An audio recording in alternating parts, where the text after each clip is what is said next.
காளியம்மாள் தமிழ் தேசியத்தை விரும்பக்கூடிய மக்கள் மத்தியில ஒரு பாப்புலரா வளர்ந்துட்டு வர்ற ஒரு பொண்ணு. ஒரு விளிம்புநிலையில இருக்கிற மீனவ சமூகத்துல இருந்து போராட்ட களத்துல இருந்து அந்த பொண்ணு அந்த இடத்துக்கு வர்றாங்க. நம்ம கருத்தியல் எதிரி வேற, நம்ம கருத்தியலா எதிர்க்கிறோம், கருத்தியலா சண்டை போடுறோம், அது வேற. ஆனா ஒரு பெண் அரசியலுக்குள்ள வர்றது ஒண்ணு அவ்வளவு சாதாரண விஷயம் கிடையாது.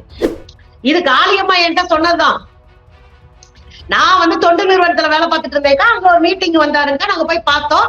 பார்க்கும்போது நீங்க நல்லா பேசுறீங்க தங்கச்சி, நீங்க ஏன் நம்ம கட்சியில சேரக்கூடாதுன்னு தாங்க சேர்த்தாருன்னு. ஆக இங்க இருக்கிற எல்லாத்தையும் இவர் தான் ஒரு ஆளா புடிச்சு சேர்க்கிறாரு. சேர்த்துட்டு அவங்க வளர்ந்த பிறகு அவருக்கு பயமாயிருது, ஐயோ நமக்கு போட்டியா இன்னொருத்தர் வளர்றாங்களேன்னு.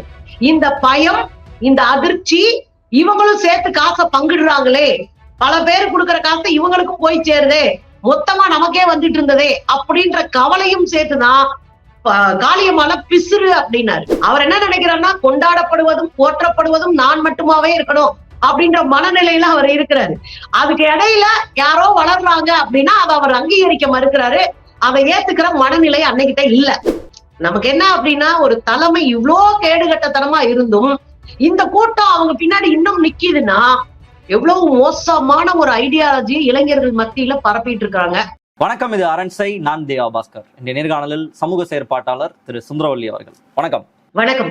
நாம் தமிழர் கட்சியினுடைய ஆடியோக்கள், சாட்டை துரைமுருகன் அவருடைய போன்ல இருக்கக்கூடிய ஆடியோக்கள் தொடர்ச்சியாக வெளியே வரத பார்க்க முடியுது. நீங்களும் சமூகத்துல செயலாற்றிருக்கக்கூடிய நபர், தொடர்ச்சியாக மக்கள் போராட்டங்கள்ல மக்களினுடைய இஷ்யூஸ்ல தொடர்ச்சியாக களமாடிட்டு இருக்கக்கூடிய ஒரு நபர். நாம் தமிழர் கட்சி ஒரு அரசியல் அங்கீகாரத்தை பெற்றிருக்கக்கூடிய கட்சியாக இருக்கு. எலெக்ஷன் கமிஷனால அங்கீகாரத்தை கூட பெற்றுட்டாங்க. இன்னைக்கு 30 லட்சம் பேர் வாக்கு செலுத்திருக்காங்க. முதல்ல அந்த ஆடியோல பேசப்பட்டிருக்கக்கூடிய விவகாரங்கள் இதெல்லாம் தாண்டி இது முதல்ல சரியா நடந்துட்டு இருக்கக்கூடிய நிகழ்வுகளை நீங்க எப்படி மதிப்பிடுறீங்க, எப்படி பாக்குறீங்க? ஏன்னா ஒரு அவதூறு பரப்புரையின் வாயிலாக நாம் தமிழர் கட்சியை வீழ்த்த திராவிட கூட்டம் செயல்படுது அப்படின்றது தம்பிகளினுடைய குரலாக இருக்கு. நேரடியாக களம் காண மாட்டான். இது பிடிச்ச குண்டாஸ் போட்டிருக்கலாம், இல்ல எல்லா மேலேயும் வழக்கு போட்டு சிறையில தள்ளியிருக்கலாம். அதெல்லாம் தாண்டி முதுகில குத்துற வேலையை திராவிட முன்னேற்ற கழகம் அண்ட் அதை சுற்றிருக்கக்கூடிய நபர்கள் பண்ணிட்டு இருக்காங்க அப்படின்ற வருத்தத்தை அவங்க பதிவு பண்ணிருக்காங்க. அவதூறின் வாயிலாக நாம் தமிழர் கட்சியை வீழ்த்த முயற்சிக்கிறாங்கன்றது அவங்களுடைய குற்றச்சாட்டா இருக்கு. இந்த ஆடியோ வெளிவரக்கூடிய பின்னணி அண்ட் இது தொடர்பாக உங்களுடைய மதிப்பீடு என்ன? இல்ல, அவதூறுக்கும் அரசியலுக்கும் வித்தியாசம் இருக்குங்க. அவதூறு அப்படின்றது இல்லாத ஒன்றை, பொய்யா ஒன்றை கிளப்பி விடுறது, அது சம்பந்தமா பரப்புறது, ஒரு கட்சியை குறிவைத்து பொய்களை பரப்பி எப்படி எக்ஸல் சீட்டை தூக்கிட்டு நம்ம அண்ணாமலை பண்ணுவாரோ அது போல செய்வது அவதூறு. எப்படி ஒரு பாட்டை பாடி அதற்கு பின்னாடி என்ன அரசியல் இருக்குன்னே தெரியாம அடிச்சு விடுறாங்களோ அதெல்லாம் அவதூறுகள்ல வரும். இல்லைன்னா எங்களை போல அரசியல்வாதிகளை தெருவுல நிக்க வச்சு நிறைய ஏராளமான பொய்யையும் பொருட்டையும் மொத்தமா கட்டவிழ்த்து விடுறாங்களோ அதெல்லாம் அவதூறுல வரும். ஆனா இது அரசியலா வருது. ஏன் அப்படின்னா, உங்க ஆளுங்க ரெக்கார்ட் பண்ணி அவங்க போன்ல தேக்கி வச்ச, சேவ் பண்ணி வச்ச ஒரு ஆடியோ தான் இப்ப வெளியாயிட்டே இருக்கு. அது ஒரு ஆடியோ இல்ல, தொடர்ந்து ஆடியோ வெளியாயிட்டே இருக்கு. ஆடியோ வெளியாகுது ஒண்ணு இன்னைக்கு புதுசும் கிடையாது. கடந்த 4-5 ஆண்டுகளாகவே பல முறை ஆடியோக்கள் வெளிவந்து ஒரு பதற்றத்தை உண்டாக்கக்கூடிய ஒரு சூழல் எல்லாம் பார்த்திருக்கிறோம். யார் எங்கள் கட்சியினுடைய தலைமை, யாருடைய சித்தாந்தத்தை நாங்கள் கையில் எடுத்து செயல்படுகிறோம் என்று இவர்கள் பேசுகிறார்களோ அவர்களையே தரக்குறைவாக பேசிய ஆடியோக்கள்லாம் இதுக்கு முன்னாடியே வந்திருக்கு. அப்போ இந்த கட்சியை பொறுத்தவரையும் நான் என்ன பாக்குறேன்னா, 2ஆம் கட்ட தலைவர்களாக யாரையும் வளர விடக்கூடாது என்று நினைக்கிற சீமான், 2ஆம் கட்டத்துல இருக்கிறவங்க தனக்கு கீழே யாரும் வளர்ந்துடக்கூடாதுன்னு நினைக்கிற ஒரு சூழல். அப்ப இவங்க ஒரு அரசியலாக ஒரு திரள் மக்களை திரட்டி ஒரு சித்தாந்தத்துக்குள்ள அவங்களை வளர்த்தெடுக்கிறது அப்படின்றத தாண்டி தனக்குத்தானே காசு சம்பாதிச்சுக்கிறது, அடையாளத்தை சம்பாதித்துக் கொள்வது, அங்கீகாரத்தை சம்பாதித்துக் கொள்வது அப்படின்றதுக்குள்ளதான் இவ்வளவு சர்ச்சையும் வருது. இது பங்காளி சண்டை, பங்கு பிரிக்கிறதுல வர்ற சண்டை. இதுல எங்க திமுக உள்ள நிக்க போறாங்க, அல்லது கம்யூனிஸ்டுகள் உள்ள நிக்க போறாங்க, அல்லது பொதுவாக பொது வழியில இயங்குறவங்க எங்க உள்ள நிக்க போறாங்க? உங்க கையில இருக்கிற ஆயுதத்தை நாங்க பாக்குறோம், அதை சம்பந்தமா பேசுறோம், அவ்வளவுதான். ஒரு ஆபாச தாக்குதலின் வாயிலாக நாம் தமிழர் கட்சியை வீழ்த்த பார்க்கிறாங்க. இந்த மாதிரியான ஒரு சண்டையை நாம் தமிழர் கட்சி பண்ணாது, ஆனா மற்றவர்கள் திராவிட கூட்டம் பண்ணுதுன்ற குற்றச்சாட்டை முன்வைக்கிறாங்க. நீங்க வெளிப்படையாக நாம் தமிழர் கட்சி மீதே ஒரு புகாரை கொடுத்துருக்கீங்க. இணையத்துல ரொம்ப ஆபாசமா எழுதுறாங்க. ஒரு அறமான ஒரு சண்டை, ஒரு நியாயமான சண்டை போடுறது இல்ல, சமூக வலைதளம் ரொம்ப ஆபாசமா எழுதுறாங்க. இன்னைக்கு அவங்க அந்த சார்ஜை முன்வைக்கிறாங்க. இந்த வாய்ஸ் நோட்டை வெளியிடுறதா இருக்கட்டும், இப்படி பேசுறதா இருக்கட்டும், ஒருத்தருடைய தனிப்பட்ட உரையாடலை பப்ளிக் ஃபோரம்ல போட்டு டிஸ்கஸ் பண்றதா இருக்கட்டும், இது எல்லாமே அறத்திற்கு அப்பாற்பட்டு நின்று சண்டை போடுறது அப்படின்றது நாம் தமிழர் கட்சியினோட சார்ஜாக இருக்கு. அவங்க அதை பண்ணது இல்லைன்ற கிளைம் முன்வைக்கிறாங்க. இப்ப நீங்க வந்து நாம் தமிழர் கட்சியை நீங்க எதிர்கொண்டுட்டு தான் வரீங்க. நாம் தமிழருடைய கட்சி, அந்த கட்சியினுடைய சண்டை அப்படின்றது நியாயமாக இருந்திருக்கா அப்படின்னு நீங்க உணர்றீங்களா? எப்படி பாக்குறீங்க அதை? இல்ல, தொடர்ந்து நான் மட்டும் இல்லைங்க, சமூக வழியில திராவிடம், கம்யூனிசம், அம்பேத்கரியம் கையில் எடுத்திருக்கிற பெண்கள் சமூக வழியில போராடும் போது, பொதுத்தளத்துல இயங்குகிற போது அவங்க குறித்த அவதூறுகளை தொடர்ந்து பரப்புன ஒரு இயக்கத்துல நாம் தமிழரும் ஒண்ணு. ஒரு கட்டத்துல எல்லாம் நீங்க பாத்தீங்கன்னா காவிகள்லாம் பிச்சை வாங்கணும், அவ்வளவு வேலை பார்த்தாங்க இவங்க. வெட்டி ஒட்டுறது, ஆபாச படங்களை இல்ல முகத்தை வெட்டி ஒட்டுறது, அதுல யாராவது ஒருத்தர் டான்ஸ் நம்மள போல உடல் வாகு இருக்கிறவங்க ஆடுனாங்கன்னா பாரு சுந்தரவல்லி மேடையில் ஆடிக்கொண்டிருக்கிறாள் ஆபாச உடை போட்டு அப்படின்லாம் போட்டதெல்லாம் இருக்கு. இதெல்லாம் நாங்க நொட்டாங்கையில தட்டிட்டு நாங்க போயிட்டு இருக்கோம். ஏன்னா இவனுங்க அரசியலா ஜெயிக்க போறது கிடையாது. இவங்கள் பின்னாடி அரசியலும் இல்லை. இவர்கள் ஏதோ விழைப்புவாதம் நடத்துவதற்காக, பிழைப்பு நடத்துவதற்காக, காசு பறிக்கிறதுக்காக ஒரு கூட்டத்தை வச்சுக்கிட்டு ஒரு சங்கத்தை ஆரம்பிச்சுக்கிட்டு அவன் வேலையை பார்த்துக்கிட்டு இருக்கிறான். அதை நம்ம ஒண்ணும் பண்ண முடியாது, நாங்க டிராப் பண்ணி போறோம்னு வச்சுக்கோங்களேன். இது இன்னைக்கு நேத்து இல்ல, தொடர்ந்து கிட்டத்தட்ட ஒரு 9-8 ஆண்டுகளா நான் இந்த பிரச்சனையை சொல்லிக்கிட்டே இருக்கும் பொதுவெளியில. பெத்த பிள்ளைங்களோட இருக்கிற படத்தை வந்து வட்டம் போட்டு சிறுவனோடு சல்ஜா அப்படின்னு எழுதினதெல்லாம் உண்டு. அதை நான் வந்து சீமானுக்கே நான் அனுப்பியிருக்கேன். ஒரு 5-6 ஆண்டுகளுக்கு முன்பு சீமானுக்கே அனுப்பியிருக்கேன். சோ இதெல்லாம் வந்து தொடர்ந்து அவங்க செஞ்சுட்டு இருக்கிறதா.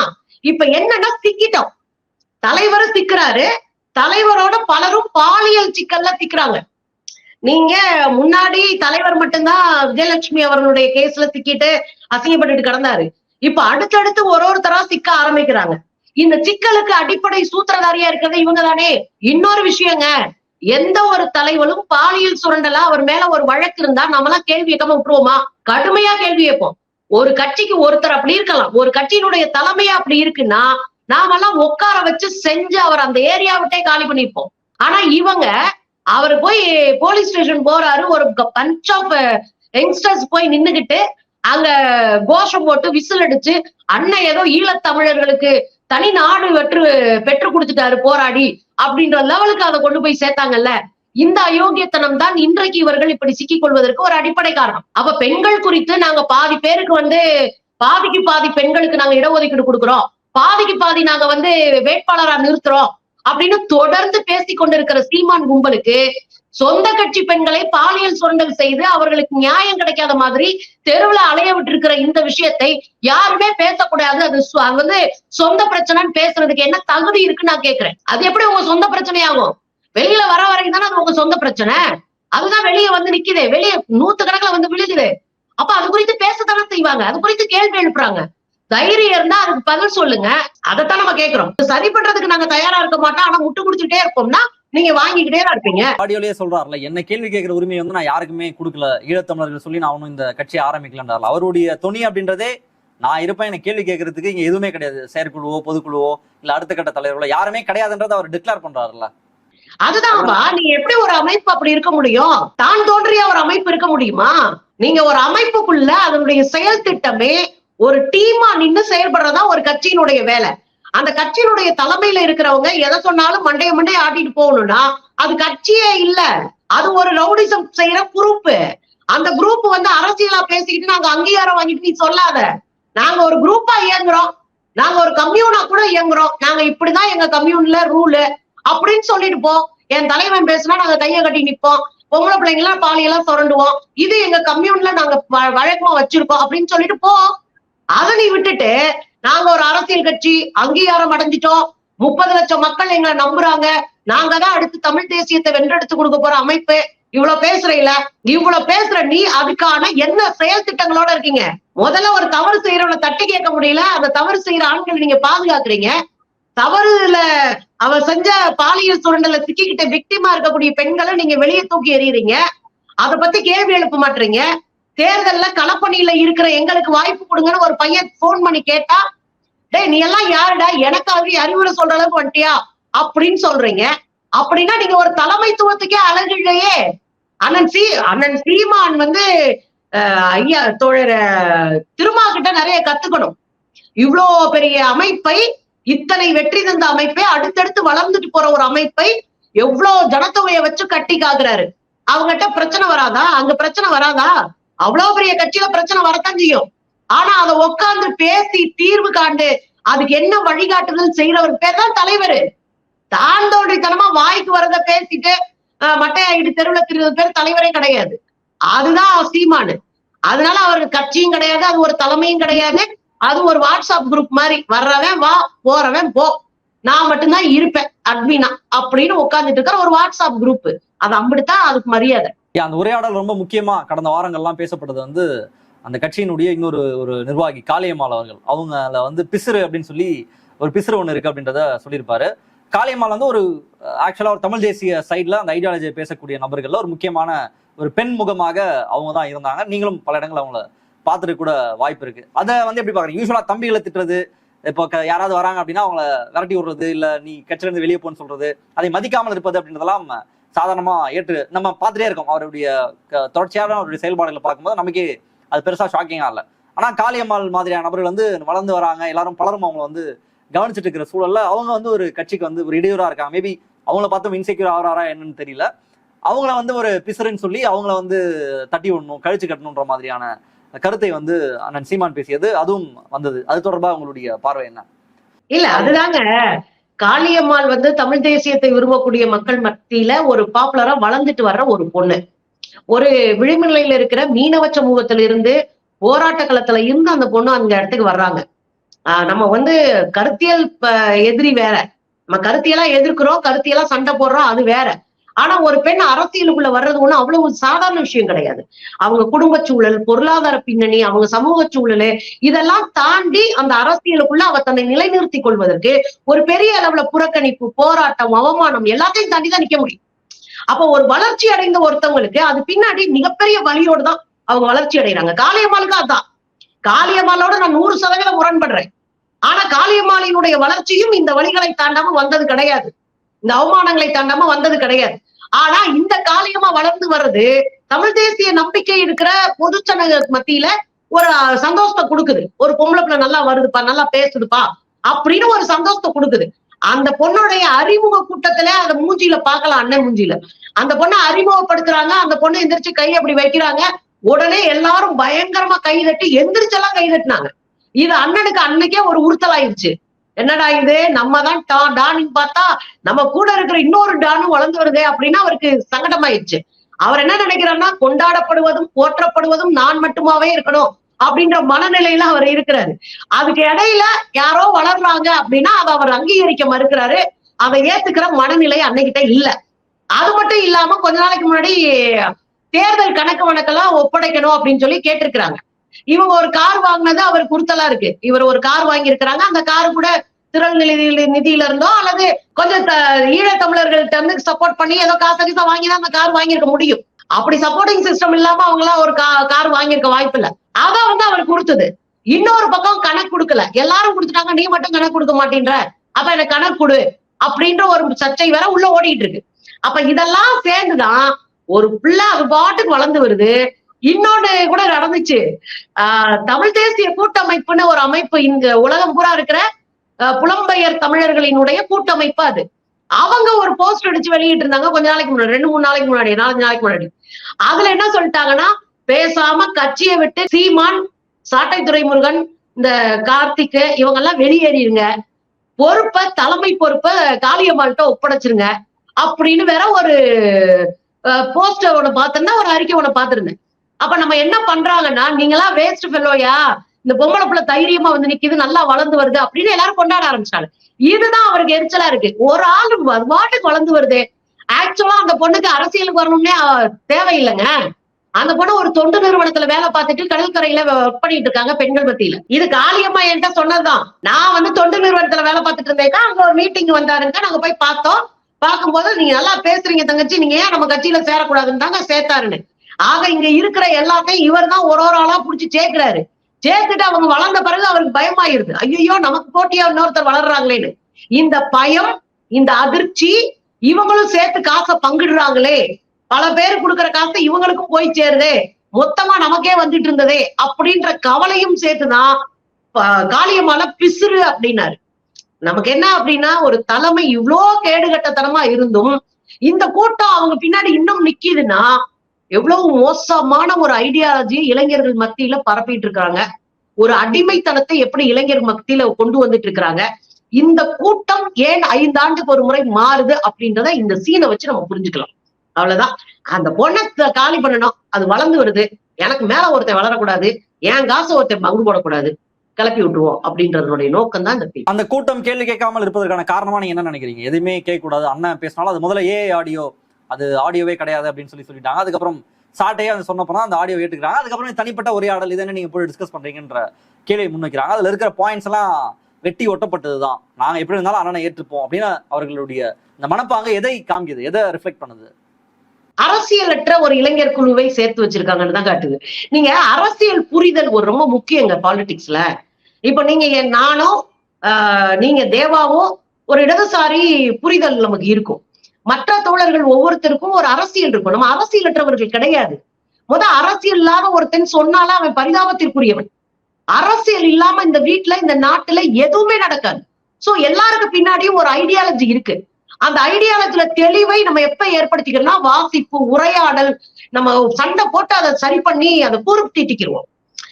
விவாதங்களின் மூலமாக நம்முடைய அறிவை கூர்த்தீட்டிக்கிறோம், நம்ம நாலேஜை கெயின் பண்ணிக்குவோம். ஆனா அப்படி ஒண்ணு இங்க நடக்கலையே. எங்க அண்ணன் பேசுவாருடா, நாங்கெல்லாம் கை தட்டுவோம்டா அப்படின்னு ஒரு பஜனை மட கும்பலை எல்லாம் உருவாக்கி இருக்கிறாரு. இவங்களுக்கு ஏற்கனவே சின்ன பசங்க, இவங்க பெரிய அரசியல் தெரியாது, சமூக வலைத்தளங்கள்ல வர்றதுதான் அரசியலா நம்புற ஒரு சின்ன பசங்க. 2வது வாசிப்பு பழக்கமும் கிடையாது. அண்ணன் எது பேசினாலும் அது சூப்பரா இருக்கும், அண்ணன் பேசுறது நியாயமா இருக்கும். ஏன்னா அவர் நல்ல பேச்சாளர், அதுல மாற்றுக்கிறது எனக்கு இல்ல. ஏன்னா நான் ஒரு பேச்சாளர்ன்ற முறையில சீமான் ஒரு சிறந்த பேச்சாளர், அதுல மாற்றுக்கிறதே இல்ல. அந்த பேச்சுனால ஈர்க்கப்பட்டு அரசியலே இல்லாம அந்த பேச்சுதான் அரசியல் என்று நம்பக்கூடிய கூட்டத்தை உருவாக்கி வச்சிருக்காங்க. அப்ப வாசிப்பு, அரசியல் தெளிவு, பகுத்தறிவு இது எதுவுமே இல்லாம ஒரு பஜனை கூட்டம் எப்படி எடுத்து கேள்வி கேட்பாங்க? நிச்சயமா கேள்வி கேட்க மாட்டாங்க. அப்ப அண்ணன் இப்படி செஞ்சிருப்பாரு அப்படின்னு தெரிஞ்சா கூட அதை மன்னிக்கிற மனநிலைக்கு இவர்கள் வளர்த்தெடுக்கப்பட்டிருக்கிறார்கள். இது வேற எந்த இயக்கத்துல இருந்தாலும் அடிச்சு தூக்கி வெளியே போட்டிருப்பாங்க இந்நேரம். குறைந்தபட்சமாக உள்ளுக்குள்ள இருக்கிறவன் அடிச்சு காலி பண்ணி பயங்கரமா கேள்வி கேட்டிருப்பான். ஆனா அப்படி எதுவுமே நடக்காம அதை கொண்டாடுகிற மனநிலைக்கு இந்த குழந்தைகளை, இந்த இளைஞர்களை கொண்டு வந்து சேர்த்திருக்கிறாங்க. அதுதான் அங்க இருக்கிறத பாக்குறோம். சோ இந்த மனநிலைக்கு பின்னாடி அரசியலற்ற ஒரு கூட்டத்தை உருவாக்கி வைத்திருக்கிறார் என்பதை மட்டும்தான் நம்ம புரிஞ்சுக்கணும். இந்த அரசியல் வந்துருச்சுன்னா அவன் வெளியேறினான். முன்னாள் தம்பிகளினுடைய வீடியோ ஆடியோன்னு போட்டீங்கன்னா வந்து கொட்டும். இந்த கட்சியில என்னென்ன அயோக்கியத்தை நடந்துச்சுன்னா அவ்வளோத்தையும் போடுறாங்க. அவங்க எப்ப வெளியே போறாங்க? அவங்களுக்கு அரசியல் தெளிவு ஏற்பட்ட பிறகு. இல்ல இது இல்ல அரசியல், இவர் வந்து நம்மளை வச்சு ஒரு அரசியலை செஞ்சிட்டு இருக்கிறாரு, அது ஒரிஜினல் அரசியல் கிடையாது. நம்ம பார்க்க வேண்டிய தமிழ் தேசிய அரசியல் வேற. தமிழர்களுக்கான தனிநாடு கோரிக்கை கேட்பதான் அடிப்படையான தமிழ் தேசியத்தினுடைய கூறு. நம்ம அதை கூட பேசாம ஒரு மாநிலத்துல உட்கார்ந்துட்டு உருட்டிக்கிட்டு கிடக்குறோம் அப்படின்ற உண்மை தெரிஞ்சு வெளியே போறாங்க. அப்ப இப்ப இருக்கிற பிரச்சனை என்னன்னா, அண்ணனை கொண்டாடுவது, அண்ணனுக்கு விசிலடிப்பது, அண்ணன் குறித்த பேச்சுகளை பரப்புவது, நிறைய யூடியூப் மூலமாக அண்ணனை கொண்டாடுவது, இதை செய்வதற்கான ஒரு வேலைக்காரர்களாக அந்த கட்சியில் சேருகிற இளைஞர்களை பயன்படுத்தி இருக்கிறார். அதனுடைய வெளிப்பாடுதான் அரசியலற்ற அந்த இளைஞர்களினுடைய செயல் திட்டம் அப்படின்ற. அதனாலதான் அதுன்றாரு. நான் ஒரே ஒரு விஷயம் சொல்றேன் தோழர், வீரலட்சுமியை வந்து அவ்வளோ அசிங்கமா ஒரு வார்த்தை கேட்டார், என் தொட தண்டி இருப்பாளா அப்படின்னு. அப்பதான் இன்னும் சொல்லி ஓட்டிட்டு இருந்தாங்க. ஏன் இந்த சொல்ல நான் சொல்றேன் அப்படின்னா, இது தென் மாவட்டங்கள்ல ராமநாதபுரம், மதுரையில சொல்லப்படுகிற ஒரு சொல்லு, தண்டின்ற வார்த்தை. என் தொட தண்டி அப்படின்னா அந்த அளவுக்கு இருப்பாளா அப்படின்ற மாதிரியான சொல்லாடல். இது தென் மாவட்டத்தினுடைய சொல்லாடல். நீ ஏஐல உன்னை உருவாக்கி போட முடியுன்றனுக்கு தென் மாவட்டத்தினுடைய வட்டார மொழி குறித்த மிக ஆழமான அறிவு இருந்தா மட்டும்தான் இதை பேச முடியும். தென் மாவட்டத்துல இருக்கிற சராசரி மனிதர்கள் இயல்பா பேசுவாங்க, ஏன்னா அது அவங்க மொழி, அவங்களுடைய வட்டார வழக்கு, அவங்க இயல்பா பேசுவாங்க. ஆனா ஏஐல பண்றவன் அந்த மொழி குறித்த மிகப்பெரிய அறிவு இருந்தா மட்டும்தான் இதெல்லாம் செய்ய முடியும். சோ இதெல்லாம் உட்டாலங்கடின்றது நமக்கு தெரியும். சோ இந்த கும்பல் தெளிவா ஒரு ஸ்கெட்ச் போட்டு காசு பணம் சம்பாதிக்கிறதுக்கு தான். நீங்க இல்லாட்டினா 13 வருஷமா தோத்த ஒருத்தர் இன்னமும் நெஞ்ச நிமித்திக்கிட்டு நாம் வெல்வோம் அப்படின்னு உருட்டிட்டு இருப்பாரா? அப்ப என்ன அர்த்தம்னா, எனக்கு வர வேண்டிய காசு நல்லா வருதுப்பா, நான் நல்லா இருக்கேன். அண்ணனோட பிளான் அப்படின்றது என்ன? இப்ப தம்பிங்க வந்து புரியாம இருக்காங்க அப்படின்றத நீங்க சொன்னீங்க, அரசியலற்று இருக்காங்கன்னு. அண்ணனுடைய திட்டம் தான் என்ன? நாம் தமிழர் கட்சியை வைத்து. ஏன்னா ஒரு கேள்வி கேட்கறது யாருமே கேட்க கூடாது. நீங்க யாராவது வேட்பாளர் மாத்தணும் அப்படின்னா கிரீஸ் டப்பா எடுக்கிற மாதிரி எட்டி உதச்சனா போய் வெளியே விழுந்துருவீங்கன்றாரு. இப்ப அடுத்த கட்ட இப்ப காளியம்மா வராங்கன்னா அவங்களை பிசுறு அப்படின்றாரு. இப்படி வரக்கூடிய என்ன யாரும் கேள்வி கேட்க கூடாது, கேள்வி கேட்கிற இடத்துல அவங்க யாரையுமே வைக்கல, இதெல்லாம் கேள்விகளுக்கெல்லாம் அப்பாற்பட்டதுன்ற மாதிரி கட்சியை நடத்திட்டு போயிட்டு இருக்காரு. இப்ப அவருடைய பிளான் என்ன? தம்பிகள் வந்து அரசியல் அற்று அங்க இருந்து அரசியல் பாடம் கத்துட்டு வெளியே வந்துடுறாங்க, பேட்சா மாறிட்டு இருக்காங்க. அண்ணனோட திட்டம் என்ன நாம் தமிழர் கட்சியை வைத்து? ஏங்க அவர் என்ன போய் தமிழ் தேசியத்துக்காக போய் நெய்தல் படையை கூட்டிட்டு போய் அங்க போராடி தனி ஈழமா வாங்க போறாரு? சும்மா இருங்க. அவருக்கு ஒரு பெரிய திட்டம் இல்ல. சோறு வேணும், பிள்ளைகளை படிக்க வைக்கிறதுக்கு கொஞ்சம் காசு வேணும், கார்ல போயிட்டு சொகுசா வாழ்றதுக்கு கொஞ்சம் காசு வேணும். இப்படித்தான் அவருடைய திட்டம். அவர் ஒன்றும் தமிழ் தேசியத்தின் பேரியக்கத்தை கட்டமைக்கிறவரா இல்ல. தோழர் தியாகு இருக்காரு, அவரெல்லாம் தூக்கு மேடை வரைக்கும் போயிட்டு இன்னமும் தமிழ் தேசியம்னு பேசிட்டு இருக்கிறாரு. இந்த பக்கம் பார்த்தா ஜெயராமன், பேராசிரியர் ஜெயராமன் இருக்காரு, அவர் தமிழ் தேசியத்திலே ஆய்வாளரு.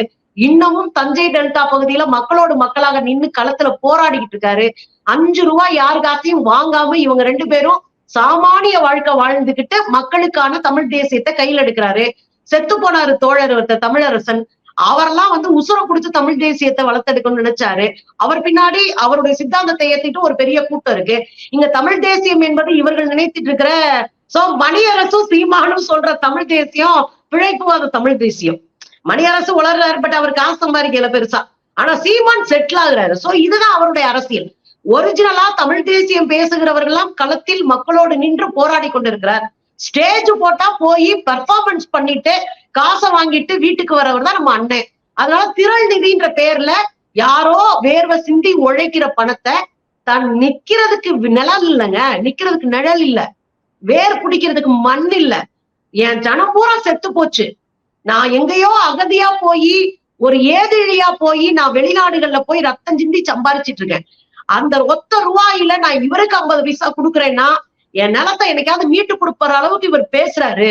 அந்த பேச்சுல எனக்கு ஒரு நம்பிக்கை இருக்குன்னு தான் லட்சக்கணக்கான தமிழ் தேசியத்தை நேசிக்கக்கூடிய ஈழத்தமிழர்களாக இருக்கக்கூடிய லட்சக்கணக்கான உழைக்கிற மக்கள் வெளிநாடுகள்ல அடையாளமற்றவர்களா இருக்கிறாங்க. அவங்களுடைய ஒற்றை நோக்கம் எனக்கு ஒரு மண்ணு கிடைக்காதா அப்படின்றதுதான். எனக்கு நான் சென்டிமெண்டாவே பாக்குறேன். எனக்கு அதுல நிறைய முரண்பாடுகள் இருக்கு, அது வேற. ஆனா எனக்கு நிலமற்ற ஒரு ஆளு ஏதோ ஒரு நிலத்துல போய் அனாதையா நான் அலைஞ்சிட்டு சம்பாரிச்சு நான் உனக்கு காசு அனுப்புறேன்னா அந்த காசுக்கு நீ எவ்வளவு மரியாதை கொடுக்கறவனா இருக்கணும். ஆனா நீ அப்படியெல்லாம் ஒரு மரியாதையும் கொடுக்கலையே. அவன் கிடக்குறான் இவன் கிடக்குறான் அவன் பொட்டவனாவது இதாவது அப்படின்னு நீ பேசிட்டு இருக்க. அப்ப ஈழத்தமிழர்கள் என்கிற ஒரு அடையாளமே, தமிழர்களுக்கான தனிநாடு என்கிற ஒரு கோரிக்கையே உங்களை பொறுத்தவரையில் பிழைப்புவாதத்திற்கான ஒரு கோரிக்கை, ஒரு அடையாளம். நீங்க உங்களை வந்து டிவியில காட்ட மாட்டாங்கன்னா மேதகு அவர்களை அவர்களுடைய போட்டோ கூட பின்னாடி வைக்காம தூக்கி எறிஞ்சிடுறீங்க. ஏங்க போட்டோ வைக்கலன்னு கேட்டா டிவியில வந்து எங்களை காட்ட மாட்டாங்க நியூஸ்ல அப்படின்றீங்க. ஒரு நியூஸ்ல காட்ட மாட்டான்னு சொன்ன உடனே ஒரு தலைவரா நீங்க கற்பனை பண்ணி சொல்லிட்டு வரதுக்கு வெளியேறிய தெரியுது. இன்னொரு விஷயம் என்ன அப்படின்னா, திராவிடத்துக்கு எதிராக உங்களை கட்டமைச்சுட்டே இருக்கீங்க. சொல்ல போனா மேதகு அவர்கள் 87ல பிடல் காஸ்ட்ரோ புரட்சிகர குழுக்களுக்கான ஒரு மாநாடை நடத்துறாரு கியூபால. அங்க போன மேதகு அவர்கள் அங்க போய் என்ன சொல்றாரு தெரியுமா? திராவிடர் அப்படிதான் போறாரு. தங்களுடைய அடையாளத்தை திராவிடர்கள் போட்டு பிராக்கெட்ல தமிழ்ஸும் போடுறாரு. நாங்க திராவிட கூட்டம், அதுல நாங்க தமிழர்கள் தமிழ்ஸும் போறாரு. ஆனா நீ என்ன அரசியல் பண்ணிட்டு இருக்க? நாங்க திராவிடத்திற்கு எதிரி, தமிழ் தேசியத்திற்கு திராவிடம் தான் எதிரி என்று பேசுறியே. இதுக்கு பின்னாடி இருக்கிற ஒற்றை அரசியல் சோறு அம்பிட்ட. ரொம்ப நன்றி தோழர், பல முக்கியமான விஷயங்களை தெரிவிச்சிருக்கீங்க. தம்பிகளும் கண்டிப்பா இந்த வீடியோ பார்ப்பாங்க, பார்த்துட்டு என்ன சொல்றாங்கன்னு பார்ப்போம். இன்னும் இந்த நிகழ்ச்சியில் உங்களுடைய கருத்துக்களை பகிர்ந்தமைக்கு ரொம்ப நன்றி. நன்றி. அரண்சை நண்பர்களுக்கு வணக்கம்.